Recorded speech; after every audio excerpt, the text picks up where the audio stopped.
भगवान श्री राम का मंदिर अयोध्या में बनकर तैयार हो चुका है, लेकिन अभी कुछ ऐसी चमत्कारिक घटनाएं सामने आ रही हैं जिसे देखकर हर कोई हैरान है।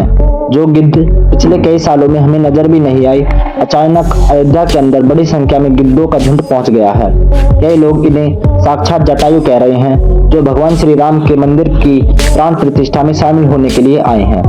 लोगों को हैरानी इसलिए हो रही है क्योंकि जो गिद्ध की प्रजाति विलुप्त होने की कगार पर है, साल 2000 के बाद इतनी संख्या में कहीं पर भी नजर नहीं आई और इतनी बड़ी संख्या में अयोध्या पहुंच जाना वाकई में भगवान श्री राम का चमत्कार है।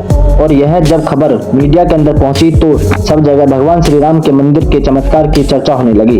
इस चमत्कार को आज साइंटिस्ट भी मान रहे हैं। आज के इस वीडियो में भगवान श्री राम के मंदिर बनने वक्त हुए वह चमत्कार बताएंगे जिसे सुनकर आप भी चौंक जाएंगे।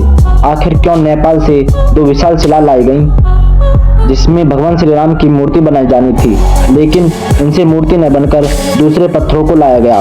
वीडियो शुरू करें उससे पहले कमेंट में जय श्री राम जरूर लिख दें। आप देख रहे हैं गॉड ऑफिशियल्स यूट्यूब चैनल। चलिए शुरू करते हैं आज का वीडियो। दोस्तों, इस मौके का पूरी दुनिया इंतजार कर रही थी। अयोध्या में प्रभु श्री राम का मंदिर बनकर तैयार हो चुका है। 22 जनवरी को रामलला की प्राण प्रतिष्ठा की जाएगी, लेकिन उससे पहले ही चमत्कार के ऊपर चमत्कार देखने को मिल रहे हैं। सबसे पहला चमत्कार तो तब हो गया जब लोगों को अचानक जटायु के वंशज गिद्ध आसमान में उड़ते दिखाई दिए।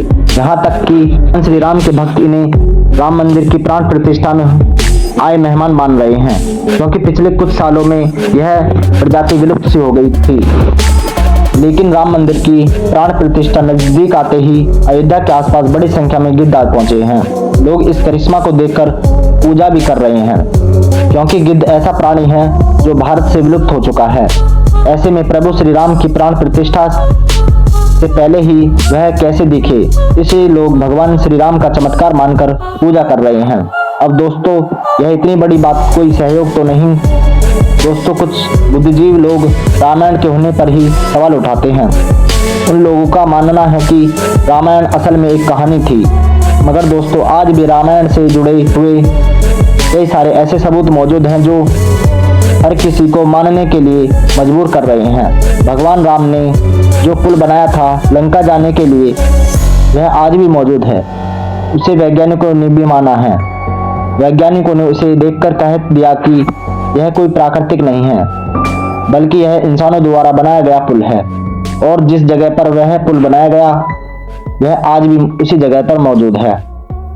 उस समय भगवान श्री राम ने अपने चमत्कार से पत्थर को पानी के ऊपर तैरा दिया था और उन तैरते हुए पत्थरों पर कदम रखकर वानर सेना लंका में गई थी।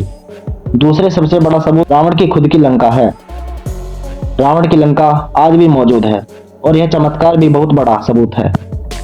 जटायु गिद्ध प्रजाति से ताल्लुक रखते थे। वही जटायु भगवान श्री राम के परम भक्त थे। दोस्तों, जटायु और भगवान श्री राम के बारे में रामायण में भी कई बार हमें जिक्र मिलता है। त्रेता युग में जब भगवान श्री राम को अपने पिता द्वारा वनवास का आदेश मिला था, तब पंचवटी में भगवान श्री राम की पक्षीराज जटायु से मुलाकात हुई थी। पक्षीराज जटायु माता सीता को अपनी पुत्री के समान मानते थे। दरअसल जब रावण माता सीता को हरण करके ले जा रहा था, तब जटायु ने ही लंकापति रावण को सीता माता की रक्षा के लिए युद्ध किया था। वही जटायु जिन्होंने अपने जीवन के परवाह न करते हुए रावण को बहुत चोट पहुंचाई थी। रावण के शरीर को जटायु लहूलुहान कर दिया था। इस संघर्ष में जटायु ने अपने प्राणों की आहुति दे दी थी। छत्तीसगढ़ के दंडकारण्य में गिद्धराज जटायु का मंदिर है। यह वह स्थान है जब सीता माता का अपहरण कर रावण पुष्पक विमान से लंका जा रहा था, तो सबसे पहले जटायु ने ही रावण को रोका था। राम की राह में जटायु पहले शहीद थे।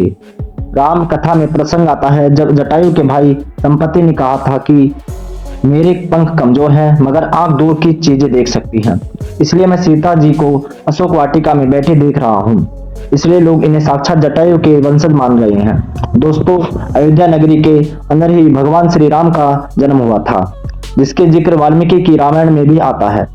सालों तक चले राम राज्य के बाद जब श्री राम ने जल समाधि ले ली तो अयोध्या नगरी सुनी हो गई।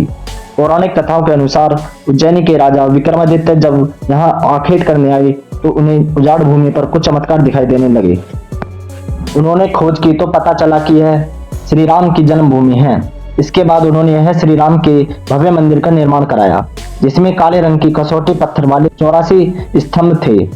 यहाँ समय समय पर राजाओं की मंदिर की देखभाल की, लेकिन 14वीं शताब्दी में जब भारत में मुगलों का शासन हुआ तो श्री राम जन्मभूमि को नष्ट कर दिया गया, वहां मस्जिद बना दी गई।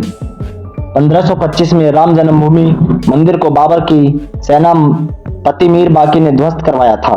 बाबरी मस्जिद की 3 गुंबद थी, जिसके बाहरी हिस्से में एक चबूतरे में श्री राम स्वरूप की पूजा होती थी। इसे राम चबूतरा कहते हैं। लेकिन 1950 में बाबरी मस्जिद के मुख्य गुंबद के ठीक नीचे वही मूर्ति निकली जो सदियों में राम चबूतरे पर विराजमान थी।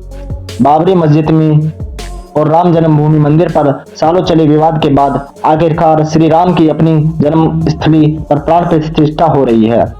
अब एक सवाल यह है कि आखिर अयोध्या में भगवान श्री राम की मूर्ति बनने के लिए नेपाल से 2 विशाल पत्थरों को लाया गया था। इन पत्थरों को लाने के बाद आखिर क्यों इन पत्थरों से मूर्ति नहीं बनाई गई? ऐसी क्या वजह थी कि नेपाल के उन 2 पत्थरों की जगह दूसरे पत्थरों को इस्तेमाल किया गया? दरअसल राम मंदिर के निर्माण का काम पूरा होने के बाद फरवरी में नेपाल की काली गंडकी तट से 2 शिला अयोध्या लाई गई थी। इन 2 शिलाओं का वजन 14 टन और 27 टन था। शुरुआत में इन शिलाओं से राम मूर्ति बनाई जाने की बात सामने आई थी, लेकिन बाद में पता चला कि इन शिलाओं को राम मूर्ति बनाने के लिए उचित नहीं पाया गया।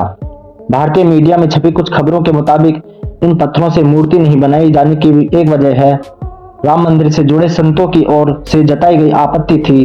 खबरों के मुताबिक कुछ संतों का मानना था कि इन पत्थरों को मूर्ति निर्माण में इस्तेमाल नहीं कर सकते, क्योंकि कालिंदी की चट्टानों को तोड़ा नहीं जाना चाहिए, क्योंकि वे शालिग्राम से बराबर है। हालांकि अयोध्या पहुंचे नेपाली प्रतिनिधियों के मुताबिक इन शिलाओं की तकनीकी जांच के बाद मूर्तिकार ने कहा कि ऐसी शिलाओं से मूर्ति तराशना संभव नहीं है। इसके बाद दूसरे पत्थरों से मूर्तियां बनाई गई। नेपाली प्रतिनिधियों के मुताबिक 27 टन वजनी शिला पर मूर्ति तराशने की कोशिश की गई थी, क्योंकि 14 टन वाली शिला को शालिग्राम माना गया, लेकिन 27 टन वाली शिला भी उपयुक्त न पाए जाने के बाद दोनों शिलाओं को राम मंदिर निर्माण स्थल के पास रखा गया। भारतीय मीडिया के मुताबिक राम मंदिर गर्भगृह में रखने के लिए देश की अलग अलग जगहों से लाई गई इस पत्थरों से 3 मूर्तियां बनाई गई। इनमें से सबसे ऊंची मूर्ति का चयन कर उसे गर्भगृह में स्थापित किया जाएगा। दोस्तों, अयोध्या में दुनिया का सबसे बड़ा विशाल मंदिर बन गया है। लोग बेसब्री से इसका इंतजार कर रहे हैं। राम मंदिर के लिए कुल 67 एकड़ जमीन है, जिसमें 2 एकड़ 128 फीट थी, लेकिन अब यह 161 फीट हो गई है।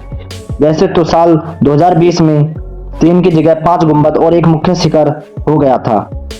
वैसे तो साल 2020 में ही काम शुरू कर दिया गया था। प्रधानमंत्री श्री नरेंद्र मोदी ने 5 अगस्त 2020 को अयोध्या में राम मंदिर की आधारशिला रखी थी। साल 1992 में बाबरी मस्जिद को ढा दिया गया था, जिसके बाद हिंदू पक्ष और मुस्लिम पक्ष प्रयागराज हाई कोर्ट से लेकर सुप्रीम कोर्ट तक लंबी कानूनी लड़ाई चलती रही।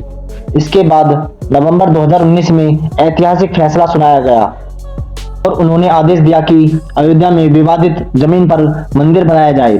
इस फैसले में यह भी शामिल था कि केंद्र सरकार मस्जिद के निर्माण के लिए सुन्नी वक्फ बोर्ड की 5 एकड़ जमीन वैकल्पिक जमीन उपलब्ध कराए। अब दोस्तों, आप इसे लेकर क्या सोचते हैं? कमेंट के माध्यम से जरूर बताएं। आज की वीडियो में बस इतना ही। साथ ही हमारे गॉड ऑफिशियल यूट्यूब चैनल को सब्सक्राइब जरूर करें और कमेंट में जय श्री राम और जय सनातन धर्म अवश्य लिखें। आप सभी का धन्यवाद।